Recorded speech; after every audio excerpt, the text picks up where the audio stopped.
শিশুদেরকে নিয়ে আমরা বাইরে বের হলে, আপনি যদি আর ভাগনা ভাগ্নি কিনে বের হন, আপনি কমনলি জিজ্ঞেস করবেন যে কিছু খাবে তোমরা, ঠিক আছে? তা আমি ওদেরকে বললাম যে আম্মু কিছু কি খেতে চাও? তো ওরা এমনিও লাজুক স্বভাবের, এবং মানে এত লোকের সামনে ওরা জোরে কথা বলেও না। তো আমি হাঁটু গেড়ে বসে ওদেরকে জিজ্ঞেস করছি যে আম্মু তোমরা কিছু খেতে চাও? এখানে ফ্রুটস আছে, জুস আছে, বিস্কুট আছে। আমি নিজে থেকেই বলছি, হ্যাঁ, সারাদিন তো এগুলো আমরা পেয়েছি। তো ওরা বললো যে আব্বু আইসক্রিম খাবো।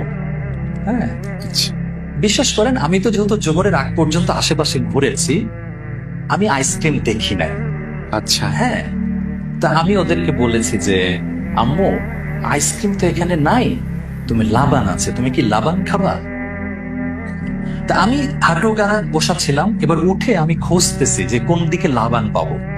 হ্যাঁ, ঠিক আছে, কোন দিকে লাবান দিচ্ছে কিনা, জাস্ট বড় বড় লরির দিকে তাকিয়েছি যে কেউ লাবান দিচ্ছে কিনা। ওরা আবারও বললো না আব্বু আইসক্রিমই খাবো। তা আই ওয়াজ স্টিল লুকিং, আমি দুই পাশে দেখছি।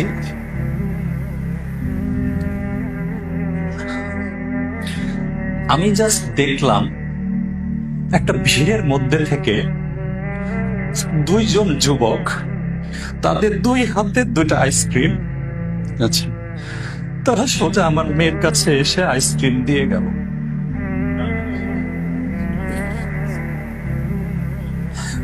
আমি বুঝলাম না এত দূর থেকে ভিড়ের মধ্যে থেকে দুজন আসবে কেন হাতে আইসক্রিম নিয়ে। যদি হতো তাদের হাতে ডজন ডজন আইসক্রিম আছে, আমি মেনে নিতাম, দে আর অলরেডি ডিস্ট্রিবিউটিং। দুইজন লোক, একজনের হাতে একটা আইসক্রিম আর একজনের হাতে আরেকটা আইসক্রিম। আল্লাহ সুবহানাহু ওয়া তাআলা আপনাদের জন্যই পাঠিয়েছে, বাচ্চাদের জন্যই পাঠিয়েছে বিষয়টা। আমি জানেন আমার জাস্ট মনে হলো তখন, আমার জাস্ট মনে হলো আল্লাহ আমাকে বুঝাই দিলেন শিবলে এটা আরাফার মাঠ। আমার ছোট হাজি চাইছে আইসক্রিম খেতে, তুমি জানো না এখানে দোয়া কবুল হয়? আমার জাস্ট মনে হলো আল্লাহ বুঝাই দিলেন how dare you tell them এখানে আইসক্রিম নাই। আমি তো এটা বলতে পারতাম আচ্ছা আম্মু আল্লাহর কাছে চাও, দেখা যাক পাওয়া যায় কিনা। আমি কেন সিদ্ধান্ত দিলাম এখানে আইসক্রিম নাই? তুমি কি লাবান খাবা? Why did I offer them alternative? আমার আসলে বলা উচিত ছিল আম্মু আল্লাহর কাছে চাও, দেখি খুঁজে পাওয়া যায় কিনা।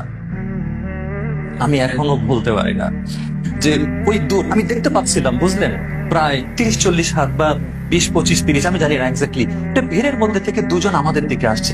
দে even did not talk to us. Ice cream দুজনকে দিয়ে দিল, সম্ভবত আমি যদি ভুল না বলে থাকি মাথায় একটু, মানে ছোট বাচ্চাদের মাথায় একটু আদর করে চলে গেল। এবং এখানেও বলে রাখি যেদিক থেকে আসছেন তারা ওদিকে যান নাই, ফরওয়ার্ড সামনের দিকে চলে গেছেন। এখন অনেকে বলবে ভাই আরে এগুলো হয়ে যায়, ওনারা দিচ্ছিলেনই, আপনারা ওই মুহূর্তে পেয়ে গেছেন। But I don't believe that. আমি এটা বিশ্বাস করি না। আমি এটা এখনো বিশ্বাস করি আমি একটা ভুল করছি, আমার মেয়েকে বলছি এখানে আইসক্রিম নাই, তোমরা লাবান খাও। কিন্তু আল্লাহ তাদের দোয়া কবুল করছেন, তাদেরকে দিতেছেন। এবং আমি এখনো এই ঘটনাটা আমার পরিবারকে এবং বিশেষ আমার দুই মেয়েকে আমি নার্চার করি, আম্মু don't forget this, Allah is with us. আল্লাহর কাছে চাইলে পাওয়া যায়, আল্লাহই দেন। মানে এই বিশ্বাসগুলো আসলে স্ট্যাবল করা। তো আসলে এগুলো প্রত্যেক বছর হজে হজে আরাফার দিনে এটা তো মনে পড়েই। এবং ভাই বিশ্বাস করেন যতবার মনে পড়ে, এই যে আজকেও যেমন আমি একটু ইমোশনাল হয়ে গেছি, আমার এমন একটা দিন যায় নাই যে এই ঘটনা মনে পড়েছে আর আমাদের কান্না আসে নাই। ঠিক আছে, কান্না আসার মতোই বিষয়। হ্যাঁ, সেটাই। সুবহানাল্লাহ। তো এটা এখন অনেকে বলবে কামা শিবলি ভাই সামান্য একটা আইসক্রিম নিয়ে আপনারা এত ইমোশনাল হয়ে যাচ্ছেন। No, it's not ice cream only, this is the response of Allah সুবহানাহু ওয়া তাআলা। এটা আইসক্রিম দিয়ে হিসাব করলে এটা তুচ্ছ ঘটনা, কিন্তু যদি আল্লাহর রেসপন্স হিসেবে দেখেন এটা তুচ্ছ ঘটনা নয়।